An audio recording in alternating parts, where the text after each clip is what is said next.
Wassalatu wassalamu ala asrafil anbiya'i wal mursalin wa ala alihi wa ashabihi ajma'in. Rabbi shrah li sadri wa yassir li amri wahlul 'uqdatam min lisani yafqahu qawli, amma ba'd.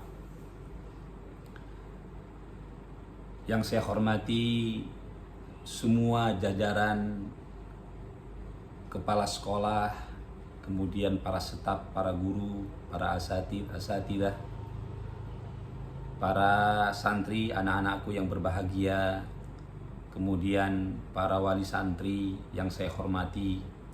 Mudah-mudahan setelah kita selesai puasa ini, masuk di bulan Syawal, nilai-nilai puasa yang kita baru saja kita lakukan terus berlanjut sekalipun kita sudah keluar dari bulan puasa. Mudah-mudahan bulan puasa itu tidak cukup hanya di bulan Ramadan, tapi nilai, kesan, kebaikan yang ada di bulan puasa Ramadan terus kita lakukan sampai sepanjang tahun ini, insya Allah. Kemudian sebelum saya lanjutkan, mungkin saya ingin memperkenalkan diri dulu, sebab dalam pepatah, maka tak kenal maka tak sayang. Maka harusnya semua harus kenal. Saya tadi sudah disampaikan oleh pembawa acara, sampai saat ini alhamdulillah saya sebagai pengasuh Pondok Pesantren Tadabbur Al-Quran AMSA 001 Gadok yang baru dibuka setahun yang lalu. Jadi dulunya pesantren ini adalah merupakan villa yang mempunyai lahan luas tanah sekitar 3 hektar. Alhamdulillah berkat pandemi sudah saya jadikan, bahkan sudah saya wakafkan villa yang sekitar 3 hektar ini untuk umat, untuk pesantren Tadabbur Al-Quran. Jadi pesantren ini adalah milik kita semuanya. Kemudian juga sampai saat ini, di samping saya sebagai pengasuh Pondok Pesantren Tadabbur Al-Quran, sampai saat ini dari 2005 sampai 2022 ini saya sebagai direktur utama sekaligus owner dari PT Amsanur Indah Mandiri, penyelenggara haji dan umroh yang bertempat dan beralamat di Jalan Pramuka.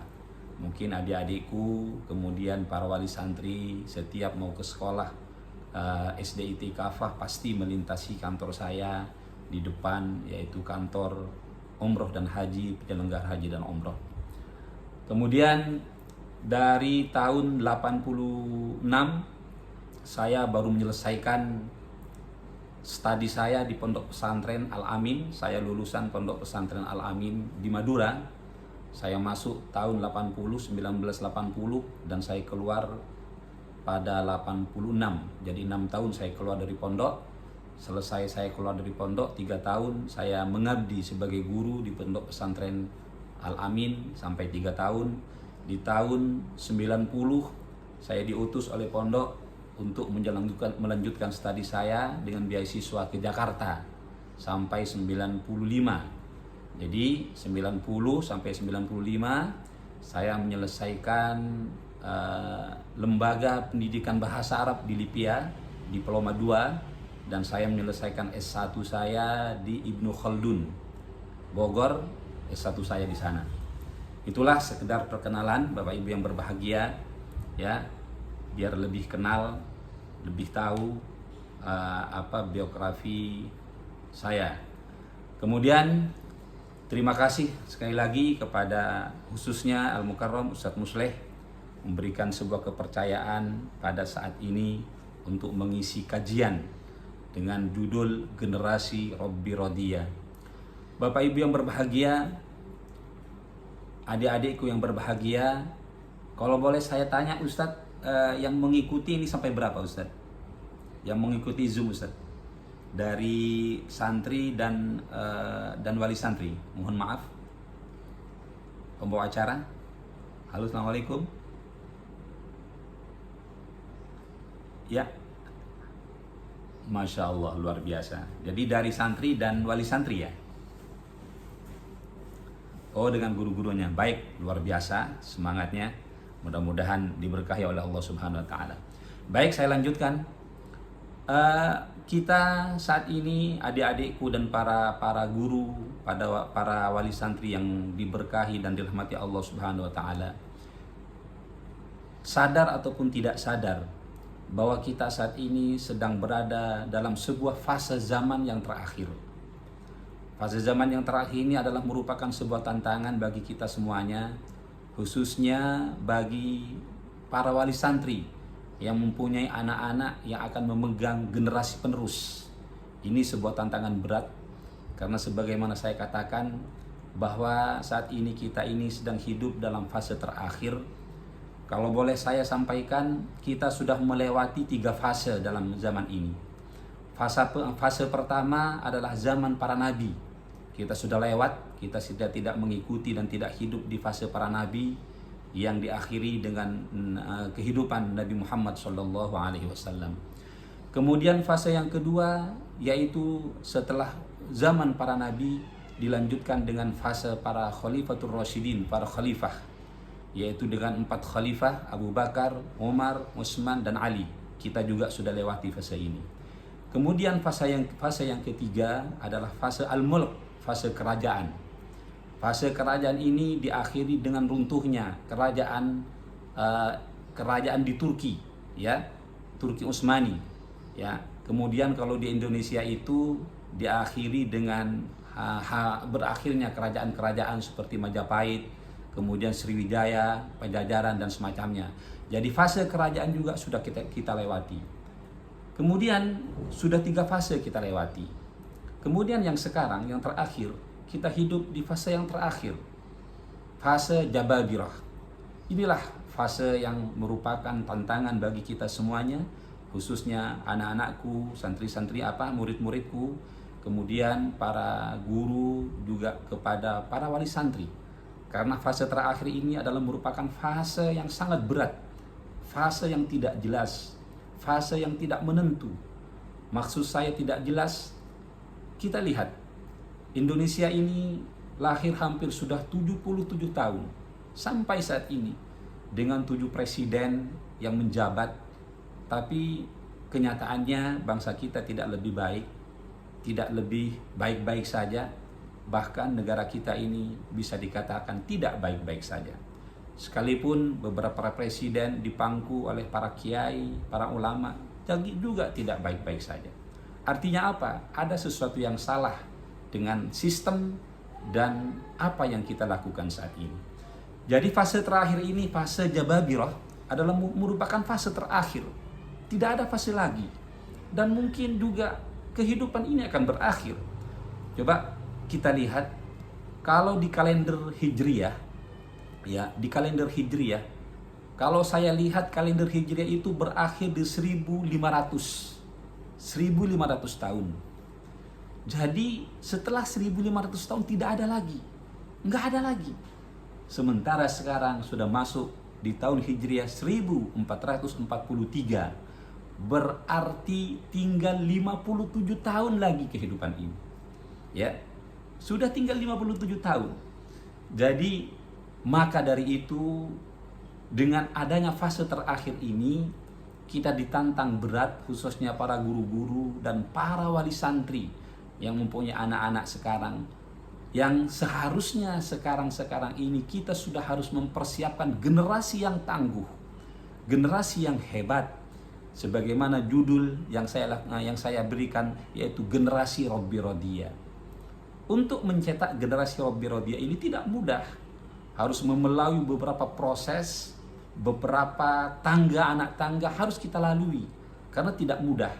Maka dari itu, anak-anakku, para siswa, para siswi, kalian tidak salah untuk memilih sebuah pendidikan tahap awal, tahap dasar, dengan masuk ke SDIT Kafah. Kalian tidak salah, karena itu adalah merupakan proses untuk mencetak generasi, yaitu generasi Robbi Rodiyah. Saya lihat tadi bacaan Ananda Sanum, membaca Al-Quran sangat fasih, ya, sangat enak didengar. Itu anakku Sanum pertahankan dan harus dikembangkan. Kamu harus menjadi generasi Robbi Rodiyah, yaitu generasi yang Allah ridho dengan kamu. Kalau Allah ridho dengan kamu, Apa yang kamu inginkan, insya Allah Allah akan kasih. Apa yang cita-cita kamu yang kamu inginkan, insya Allah Allah akan berikan jalan yang terbaik. Kalau sudah Allah ridho sama kamu. Maka anak-anakku dan para wali santri dan para guru yang berbahagia, sekali lagi, tantangan kita saat ini adalah tantangan yang sangat berat. Tantangan yang terakhir. Maka dari itu tidak ada jalan lagi, tidak ada cara lagi untuk menyelamatkan kehidupan yang terakhir ini. Khususnya untuk menyelamatkan generasi muda, generasi penerus, bangsa ini, umat ini. Harus kita siapkan dengan generasi-generasi yang hebat, yang tangguh, dengan catatan mereka harus kembali kepada Al-Quranul Karim sebagai petunjuk hudan linnasi. Maka dari itu mari kita lihat ya, generasi Rabbi Radiyah ini Allah abadikan di dalam Al-Quranul Karim ya. Dalam surat Al-Maryam surat 19 dari ayat 21 sampai ayat 31 sampai 33. Di sana Allah menggambarkan bagaimana ciri-ciri generasi Rabbi Radiyah. Makanya saya sampaikan, tugas kita para guru ya, para pendidik, kita sangat berat sekali harus mempersiapkan generasi Rabbi Radiyah ini untuk menyelamatkan bangsa dan kehidupan yang terakhir ini. Jadi Allah mengisyaratkan dalam sebuah firman-Nya dalam surat 19 surat Maryam ayat 31, Allah berfirman di dalam Al-Qur'an, A'udzu billahi minasyaitonir rajim. Bismillahirrahmanirrahim. Wa ja'alani mubarakan aina ma kuntu. Ya, wa ja'alani mubarakan aina ma kuntu. Wa awsani bis shalah waz zakah ma dumtu hayya. Itu ayat 31. Yang artinya Allah menjadikanku adalah orang-orang yang memberi keberkahan. Jadi ciri pertama dari generasi Rabbi Radiyah ini adalah anak-anak yang selalu memberi keberkahan. Memberi keberkahan dalam semua aspek kehidupan. Tapi adik-adikku yang berbahagia, para guru, para wali santri, ya, kalau kita lihat sekarang, zaman sekarang, kita lihat anak-anak kita ini sudah mulai dengan kehidupan yang begitu hebat, dengan teknologi yang canggih, ya, dengan kemajuan yang sangat berkembang. Hampir anak-anak kita ini tidak lepas yang namanya HP. Nah, ini berat bagi pendidik, ya. Disadari ataupun tidak disadari, sebenarnya dengan HP ini perlu anak-anakku ketahui, itu adalah merupakan sebuah proses untuk menjauhi anak-anak kita dari anak-anak yang selalu memberikan keberkahan kepada dirinya sendiri dan kepada orang lain.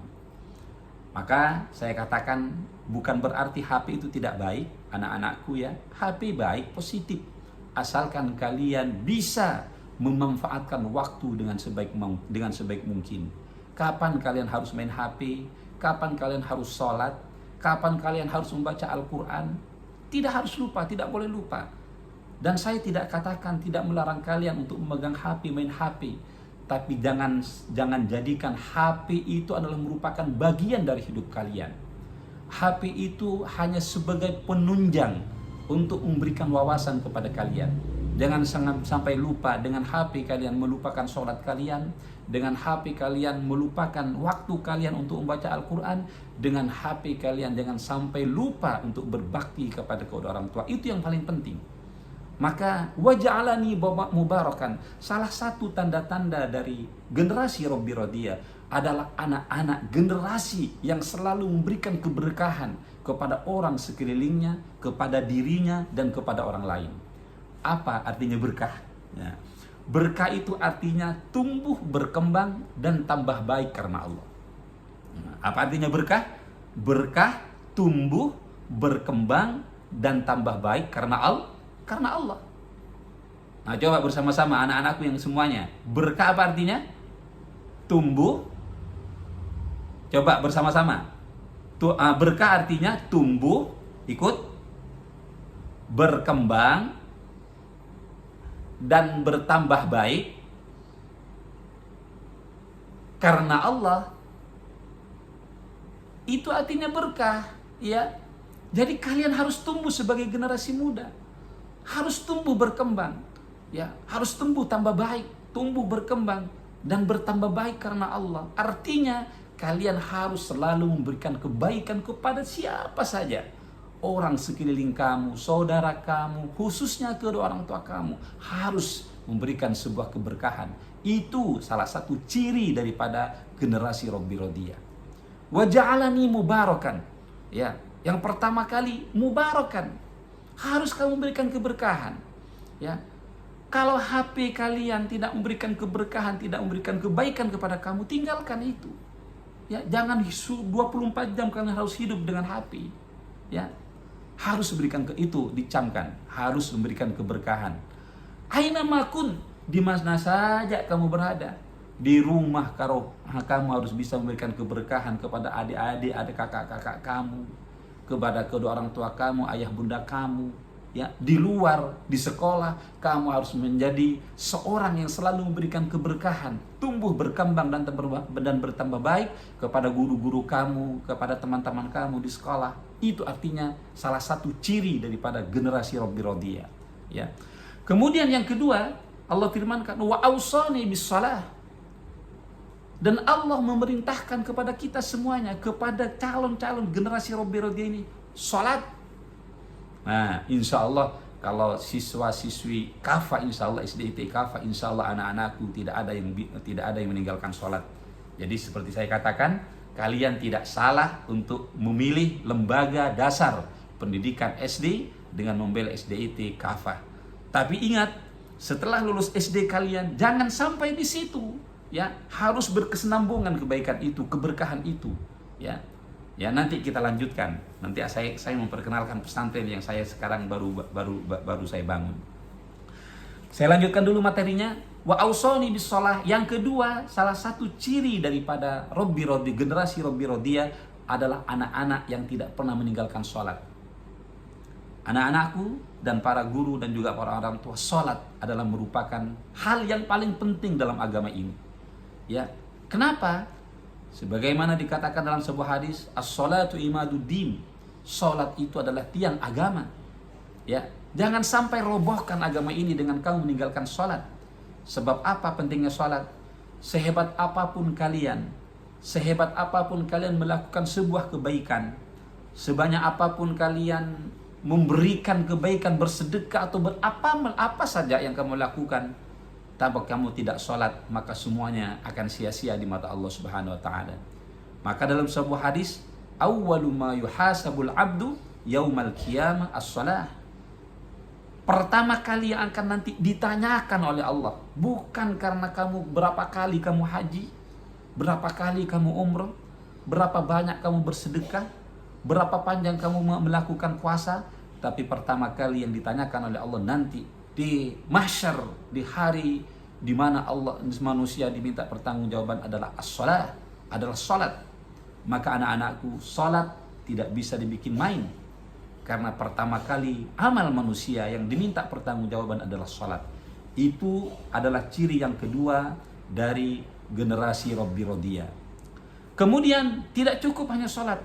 Yang ketiga adalah harus selalu memberikan sebuah kebaikan dengan menunaikan zakat dan infak. Ya, itulah yang menjadikan Allah bangga dengan kita. Ya, kalau kalian melakukan kebaikan dengan mengeluarkan zakat, infak dan sedekah, Allah bangga dengan kamu, Allah tersenyum. Maka saya katakan, jadikanlah Allah itu selalu tersenyum dengan kamu. Bagaimana kita untuk menjadikan Allah tersenyum dengan kita? Perbanyak melakukan kebaikan kepada orang lain. Ya, perbanyak melakukan kebaikan kepada orang lain. Dengan cara apa? Dengan bersedekah, dengan berinfak, dengan berwakaf, dengan berzakat. Itulah salah satu proses untuk membuat Allah tersenyum dengan kita. Jadi, udah kedua ciri-ciri generasi Robbi Rodiyah. Yang pertama adalah anak-anakku yang selalu memberikan keberkahan. Yang kedua adalah anak-anakku yang selalu menegakkan sholat. Yang ketiga adalah anak-anakku yang tidak pernah lupa memberikan kebaikan dengan mengeluarkan zakat, infak, sedekah kepada orang lain. Itu salah satu cara, ciri-ciri yang Allah abadikan dalam Al-Quran dengan firman-Nya, wa ja'alani mubarakan aina ma kuntu wa awsani bis shalah waz zakah ma dumtu hayya. Allah telah menjadikan aku orang yang selalu memberikan keberkahan aina ma kun, di mana saja aku berada. Wa awsani bis shalah, dan Allah memerintahkan aku untuk selalu menegakkan salat, melakukan salat, waz zakah, dan menunaikan zakat, ma dumtu hayya, selama kamu hidup, selama saya hidup. Itu firman Allah di dalam Al-Quran dalam surat 19 ayat 31. Kemudian ciri yang keempat, ya. Jadi ciri yang pertama daripada generasi Rabbi Radiyah ini adalah generasi yang selalu memberikan keberkahan. Kemudian yang kedua adalah generasi yang selalu melakukan sholat pada awal waktu. Yang ketiga adalah generasi yang mudah dan ringan memberikan kebaikan dengan menunaikan zakat. Kemudian yang keempat tidak kalah pentingnya anak-anakku, sebagaimana firman Allah dalam ayat 32 dalam surat 19, wa barram biwalidati wa lam yaj'alni jabbaran syaqiyya. Ciri yang keempat adalah anak-anak yang selalu melakukan kebaikan, berbakti kepada kedua orang tua. Tapi di sini disebutkan wa barram biwalidati, dan melakukan kebaikan kepada ibuku. Yang paling penting ibumu. Ya. Makanya dalam sebuah hadis, ummuka wa abu. Jadi ayah disebut setelah 2 kali. Allah Rasulullah menyebutkan ibu, dan kemudian ayahmu. Kedua orang tuamu adalah merupakan pangkal, sumber daripada kesuksesan kamu. Saya katakan anak-anakku, kalau kamu ingin menjadi orang hebat, kalau kamu ingin menjadi orang yang berhasil dunia bahkan di akhirat, ingat, jangan sampai kamu tidak berbuat baik kepada kedua orang tua. Maka Allah di sini abadikan wabirran biwalidati, melakukan baik, sesuatu yang baik dengan kedua orang tuanya, dengan ibunya. Ya. Dengan ibunya. Kenapa? Karena ibu kalian yang mengandung kalian 9 bulan kalian bertapa dalam perut. Ya, dengan penuh suka dan dukanya. Dengan penuh kesusahan dan kesedihan. Kemudian ibu kamu juga melahirkan kamu sehingga kamu bisa semacam ini. Itu semua adalah merupakan kasih sayang dan bakti dan kebaikan dari ibu kamu. Kalau nggak ada ibu kamu, kalian tidak akan pernah ada di dunia ini. Maka ingat, jangan sampai kalian tidak berbuat baik kepada kedua orang tua. Saya katakan, karena orang tua adalah merupakan sumber kebaikan, adalah merupakan sesuatu yang akan mengantarkan kamu kepada kemana kamu harus pergi dan menjadikan kamu orang yang sukses. Kuncinya di mana? Di kedua orang tua kamu.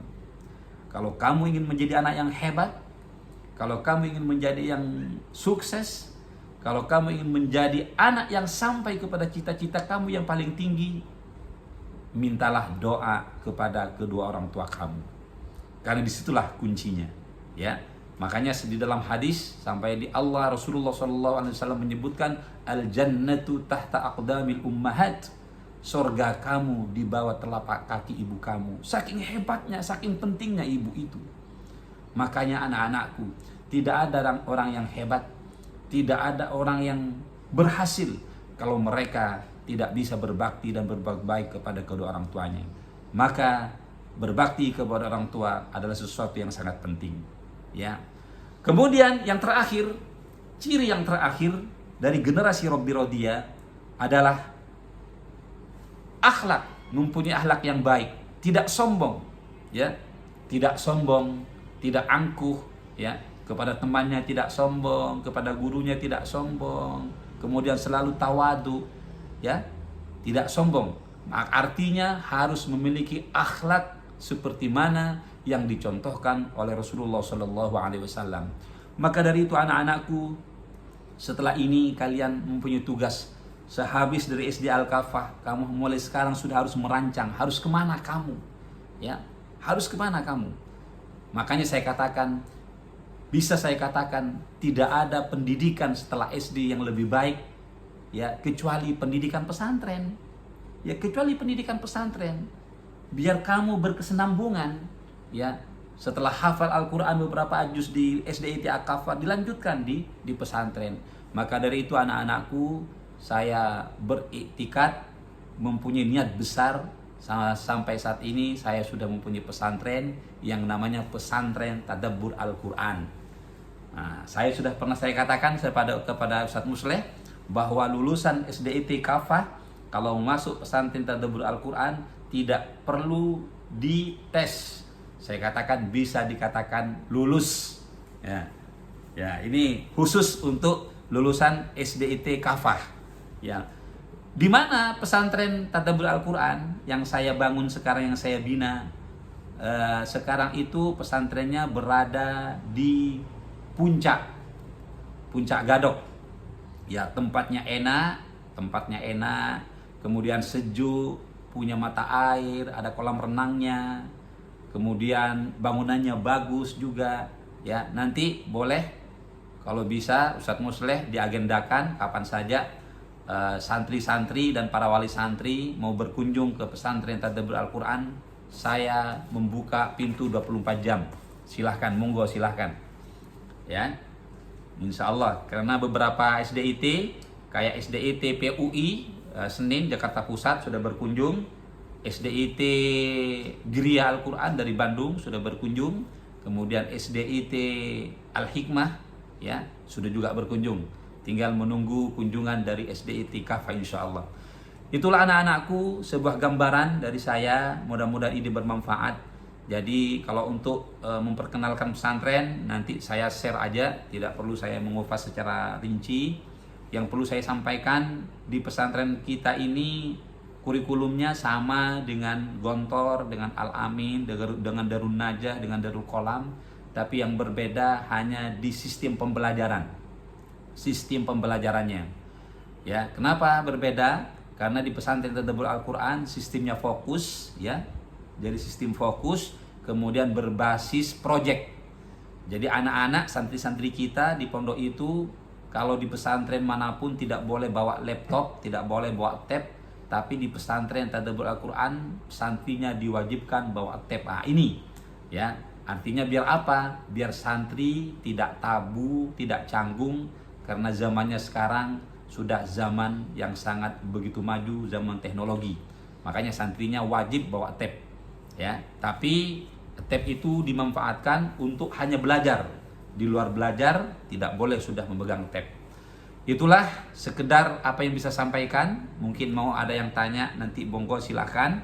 Itu sekedar sekilas daripada selayang pandang dari pesantren kita. Kemudian ada target lulusan tuh ya. Target lulusan anak-anak kita nanti boleh nanti dibaca di profil pondok pesantren, bisa diakses di YouTube dan semacamnya sudah ada, nanti bisa dipelajari. Kemudian untuk lebih dekatnya boleh juga silahkan berkunjung langsung ke pesantren Tadabbur Al-Quran di Gadok. Insya Allah terbuka buat semua santri, siswa, siswi SDIT Kafah dan para wali santrinya dan juga pada guru-guna. Insya Allah terbuka untuk semuanya. Mungkin ini saja yang bisa saya sampaikan karena waktunya mungkin terbatas. Mungkin ada yang nanti bertanya, silahkan kita bisa auden, saling sharing, monggo silahkan. Kemudian kalau ada kesalahan, mohon maaf, kekurangan kesalahannya, terima kasih atas segala perhatiannya. Saya katakan selamat sukses buat anak-anakku, buat siswa dan siswi SDIT Kafah. Mudah-mudahan kalian menjadi orang yang hebat, menjadi anak yang soleh, selalu memberikan, selalu berbuat baik dan selalu bisa membahagiakan hati kedua orang tuanya. Amin insya Allah. Baik, nanti terakhir saya tutup dengan doa setelah tanya jawab. Terima kasih, sekian mungkin yang bisa saya sampaikan. Wassalamualaikum warahmatullahi wabarakatuh.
Langsung aja satu-satu biar nggak ini. Baik, Ibu Bagas, baik, pertanyaannya luar biasa. Ibu yang berbahagia. Arti dari cinta kepada anak itu bukan berarti anak harus lengket dan nempel dengan orang tua. Ya, ya, arti dari cinta. Ibu merasakan cinta dan kasih sayang yang hakiki di saat ibu ikhlas melepaskan anak ibu untuk kebaikan. Seperti gini ibu, anak ibu masuk pesantren kan untuk menjadi orang anak yang baik, untuk menjadi anak yang hafal Al-Quran, untuk menjadi anak yang memahami Al-Quran. Di saat ibu ikhlas melepaskan anaknya kepada putranya, kepada putrinya, itu adalah merupakan tip yang sangat-sangat luar biasa. Jadi ibu harus ikhlas, ya, harus melepaskan anak untuk mondok atau nyantri. Ya, saya banyak menemukan ibu-ibu, khususnya memang ibu-ibu, memang fitrah daripada ibu itu tidak mau lepas dengan anaknya. Tapi itu ibu bukan arti cinta sama anak, ya. Kalau ibu tidak mau melepaskan sama anak ibu, ya tidak mau berpisah dengan sama ibu, kemudian anak ibu tidak menjadi baik, ibu nanti harus bertanggung jawab di hadapan Allah. Ya, maka tipnya, caranya untuk bisa melepaskan anak ibu harus ikhlas karena Allah, karena anak ibu itu akan menjadi orang yang lebih baik, akan menjadi penghafal Al-Quran. Siapa tahu dengan ibu ikhlas melepaskan anaknya masuk pesantren, anaknya nanti bisa memakaikan medali emas kepada ibu setelah anak ibu bisa menghafal Al-Quran. Ini luar biasa, ya. Coba kita lihat ibu di saat Nabi Ismail, ya, Nabi Ismail, kita lihat setelah Nabi Ismail berumur sekitar 12 tahun, bapaknya meninggalkan Nabi Ismail ibu di sekitar Ka'bah, masih kecil, tapi itu karena Allah. Jadi ayahnya rela melepaskan Nabi Ismail dengan ibunya berada di sekitar Ka'bah saat itu. Itu rasa cinta berarti. Kalau seandainya Nabi Ibrahim tidak merasa cinta kepada anaknya, dia tidak akan mau melepaskan Ismail yang masih kecil berada di sekitar Ka'bah yang tidak ada kehidupan. Tapi karena Allah, itu karena perintah Allah, maka Nabi Ibrahim mau mengikhlaskan putranya yang namanya Ismail ditinggalkan berdua di sekitar Ka'bah, itu karena melaksanakan perintah Allah. Sama juga ibu masuk pesantren, itu karena perintah Allah. Ya kan? Mencari ilmu, menjadikan anak ibu menjadi orang yang hebat dan cerdas, memahami agama yang benar, gitu kan? Maka kalau ibu ikhlas melepaskan anak, insya Allah ibu akan dicatat oleh Allah sebagai pahala yang sangat luar biasa. Maka dari itu ibu, makanya silahkan nanti ibu Bagas khususnya berkunjung dulu ke pesantren saya di Gadok. Tempatnya enak, sejuk, kemudian rumahnya juga enak, ya. Nanti boleh, nanti saya tunggu kunjungan dari SDIT secara bersama saja nanti insya Allah. Baik, ini saja mungkin dari saya. Silahkan mungkin yang lain Ustaz.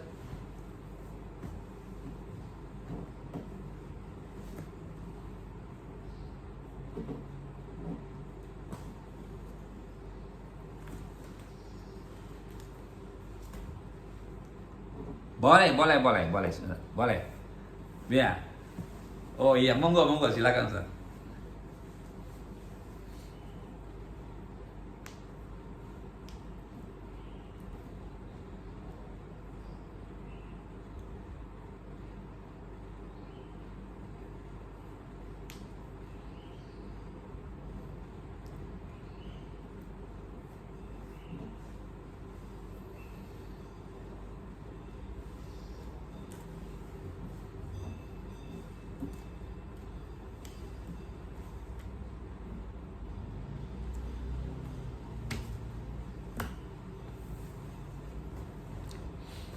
Baik. Fase keempat, yang mana Bu? Tadi yang fase keempat, yang Jababiroh. Jababiroh. Iya Ibu. Baik Ibu, pertanyaan sangat luar biasa. Jadi untuk melakukan sebuah perbandingan, artinya biar banding hidup ini, Ibu sudah tepat sebenarnya harus mempersiapkan anak Ibu sebagai anak yang benar-benar paham dengan agama ini, ya. Jadi memang kalau saya katakan tadi, kenapa kehidupan ini nggak lebih baik? Udah hampir 70 tahun kita lebih merdeka, tapi bangsa ini tidak lebih baik. Kenapa? karena kita tidak sepenuhnya kembali kepada Al-Quran dan Al-Hadis. Ya, belum kembali Ibu. Contoh ya anak-anak kita sekarang ini, khususnya pendidikan di Indonesia ini, anak kita sudah disekolerkan, dijauhkan dengan agamanya. Kalau di pendidikan yang lain itu selain SDIT, selain pesantren, agama hanya berapa persen, hampir hanya 1%-nya. Artinya apa? Jadi generasi ini sudah dijauhkan dengan agama. Padahal apa? Agama itu adalah merupakan pokok bagi kita semuanya. Memahami agama ini pokok. Maka dari itu, untuk menghadapi fase yang keempat, fase Jababirah itu, ibu harus mempersiapkan minimal putra-putrinya. Kalau kita mungkin sudah, ya tidak lama lagi kita ya, sebagai orang tua, mungkin besok, lusa, atau setahun, 2 tahun lagi kita akan meninggalkan dunia ini. Maka satu-satunya jalan kita harus mempersiapkan putra-putri kita menjadi anak yang memahami Al-Quran dan Al-Hadis, kembali kepada sunnatullah. Ya, itu fasenya. Makanya cocok sekali kalau ibu punya putra setelah SD ini, ya dimasukkan ke pesantren. Sebab apa? Di pesantren itu pendidikannya 24 jam. Kemudian sudah tahu bagaimana pendidikan pesantren, ya, bagaimana pendidikan pesantren. Maka dari itu, ibu, dengan saya melihat perkembangan zaman yang begitu luar biasa, maka saya wakafkan villa saya itu sekarang menjadi pesantren untuk mendidik dan melahirkan generasi-generasi ya seperti ini, generasi Robbi Rodiyah. Ya, jadi ibu setelah putranya habis SD, ya jangan cukup sampai SD, lanjutkan itu agama itu sampai masuk pesantren ya. Alhamdulillah kita sudah buka 3 pesantren ibu ya.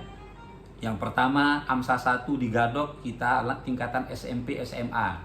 Ya, nanti habis SD Kafah boleh SMP SMA-nya di pesantren kami. Kemudian kita juga buka AMSA 2. AMSA 2 di Sukabumi. Sukabumi itu tingkatan TK dan SD ya, tingkatan SD dan TK. Kemudian AMSA 3 di Gunung Galis. Kita ada juga perguruan tingginya Ma'had Alinya di Gunung Galis. Jadi sudah kita ada 3 lembaga yang sudah kita bangun untuk mempersiapkan generasi Robbi Rodiyah. Baik, terima kasih Ibu, mudah-mudahan bermanfaat.